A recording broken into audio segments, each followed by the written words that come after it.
Okay, so I have come to realize that I have not made a YouTube video in a really long time. I also do not like filming this way. It's so much harder than the TikTok up and down.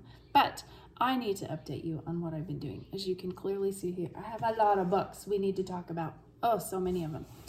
So remember, to start you all off, in case you forgot, I was writing books for my daughters who started reading.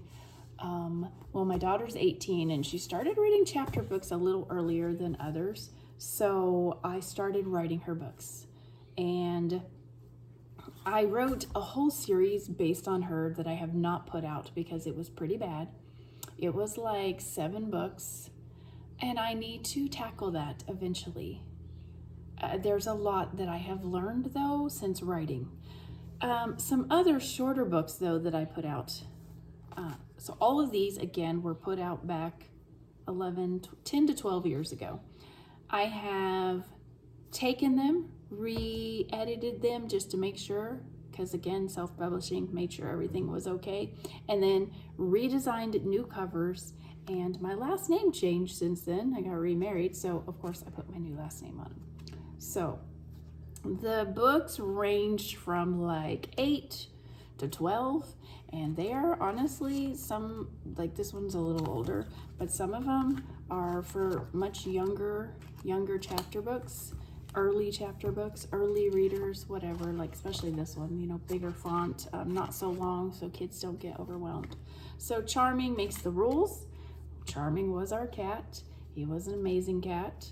Then we've got Muffin the Morkie. So this was from the perspective of my daughters getting our first dog, which Muffin, I don't know, she's outside. We still have her. She's kind of old now, but that was when we got her. And then Carissa, the neighbor from another world, little bit. This is a fun book, but I wrote this because my really good friend at the time, her daughter was named Carissa. So this was a book for her. This book, the longer of the books, a fantasy book, The Secret of the Robane Gate, The Magical Mystery of Sisters and Son. I like fantasy. My girls do not really, but I wanted to try writing a fantasy book, so I got this one. There's also some other books that I have not gotten to yet because when I started back up, I wanted to get back into reading Edgar Allan Poe. So the first book that I put out in January was Spirits of the Dead. 10 different Poe stories and poems that I just went and got the original because they're all public domain stories. I have it in a book and I've paired it. First I deciphered the meaning. What did this, because you know, these were written a while ago, and they're sometimes hard to understand.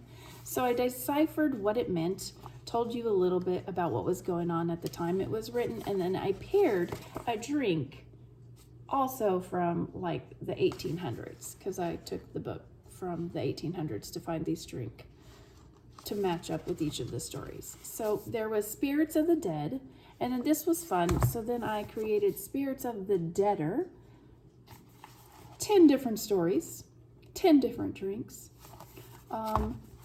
Fun. If you like Edgar Allan Poe, you're gonna like these. Now, since I put those 2 out, and since this was the first book that I put out, I realized that, you know, the cover is okay, but this cover is better.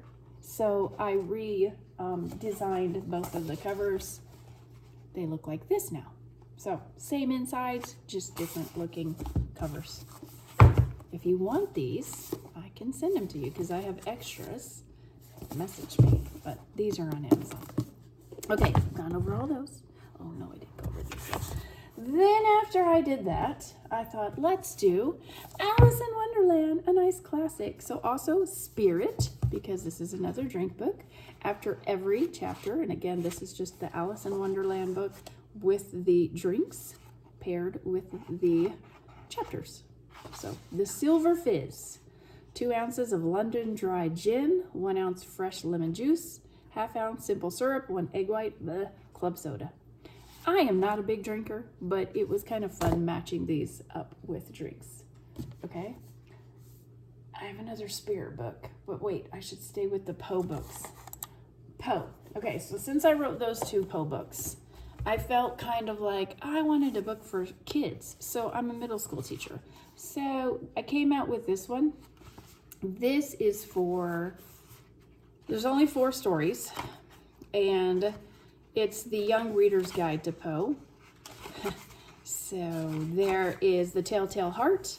We have the story. We have an investigator's log where I kind of make sure you understood what it was about, and then an area for you to sketch. The Cask of Amontillado, the Pit and the Pendulum, and the Raven. Okay, so it's more like for younger people to read, or if, it's got an investigator's log. How do you feel about it? Dead words, because let's be honest, he uses a lot of words that we've never heard of. The inspiration, and again, an area for sketching. So this would be more for like a younger person. After I did all of that with Edgar Allan Poe, I was in a dark place because those stories are dark. So then I came up with, I was also watching a murder show on TV. I came up with Of Bone and Ink. I thought, let's try something different. Let's create a sketch/anatomy coloring book. So this was just fun to make. I'm telling you, like, it's the anatomy. You get to color or sketch it or label it. This was fun to create. I thought, this is just amazing, okay? Then I'm like, oh my gosh, so much darkness. Poe actually wrote non-dark things. So I came up with the 7 curiosities. This is Poe. This is some of his happier and odder works. Odder. That's such a weird word. More odd, odder. So if you want to read Poe and you didn't want like all the death and murder and blood and all that good stuff, you could take this one.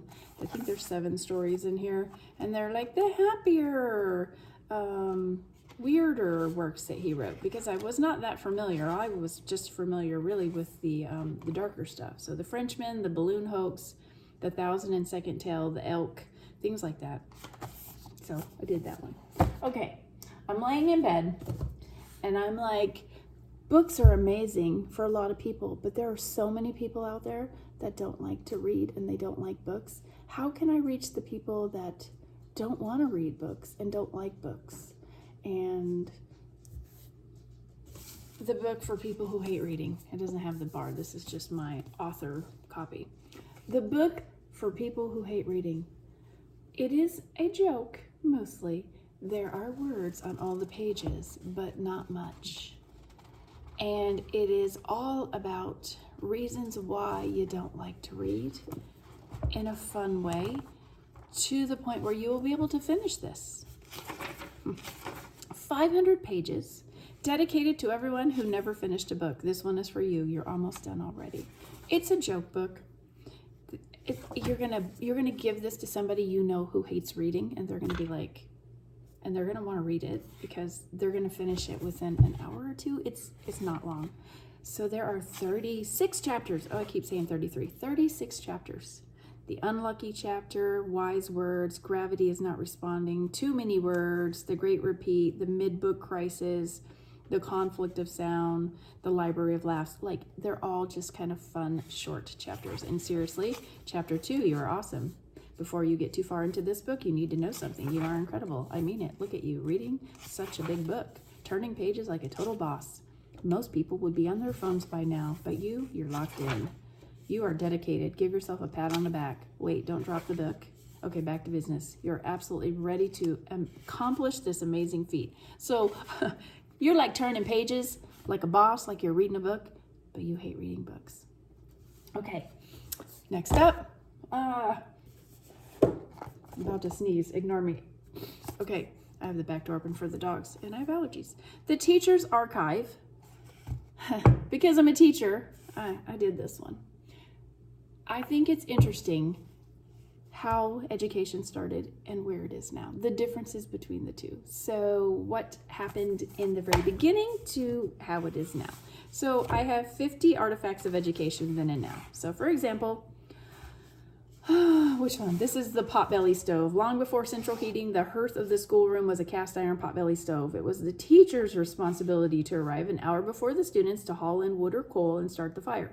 This is all true. This happened. If the fire went out, the ink in the wells would freeze.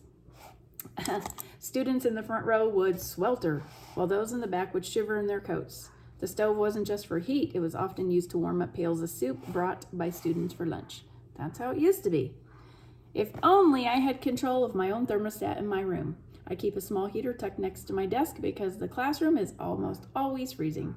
My students have learned to adapt too. They know to wear hoodies even in the middle of summer. I can call the front office to complain about the cold, but the fix is usually just as bad. They'll crank the heat until the room swelters, and we're right back to the 1800s problem of being too hot or too cold with no middle ground. So this is like how it was then and how things are today. It is mostly joking. I started to write it and I felt like initially everything was so negative, but I tried to not make it that way because there are some good things about teaching. So the last 10 are the good things because I like teaching now. I didn't when I started. I do now. And I've only been teaching for 5 years. So like my experiences, you know. Okay. Are we almost done? We're almost done. Last one. No, I got 2 more. Okay.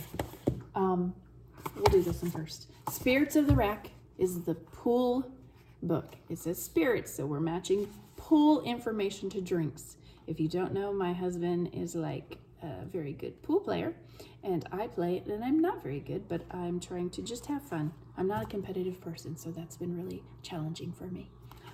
I took some books from the 1800s, the very original books that they wrote on pool by Michael Phelan and Captain Crawley. The Game of Billiards from 1850 and the Billiard Book of 1866.